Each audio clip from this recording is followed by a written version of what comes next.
The harvest is going great. The weather looks really good. West of Greenleaf, the dirt is turning up onions. Yellow onions headed to markets across the U.S.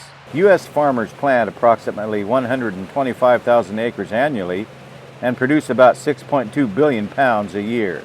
20,000 of those onion acres are located on the Idaho-Eastern Oregon border. At Allendale Produce on the Idaho side of the border, harvest is bringing in yellow, red, and white onions from the fields to storage. The majority is yellow, are yellows, and then we've got the next larger colored onion that we use are reds, and we'll put close to 80 acres of reds away into storages here, and then we've just got a small acreage of whites that we use, just, you know, that we don't grow a lot of whites. Dan Miyasako of T&KFarms says warmer than average weather has been good for the drying out period needed before the bulbs are processed for storage.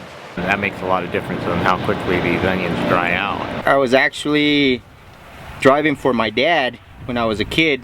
Juan Gonzalez is a contract trucker that T&KFarms has relied on for over 25 harvest seasons. Miyasako says it's good to have a select few like Juan that know the ropes.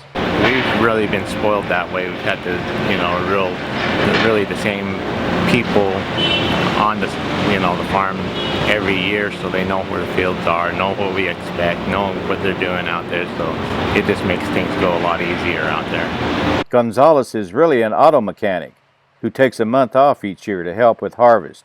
It's in his family blood. I actually bought my first truck from my dad, and I've been doing it ever since. I think I was about 20 when I bought that first truck, and I've been doing it ever since. I'm 51 now. Also on Miyasako's mind, road safety.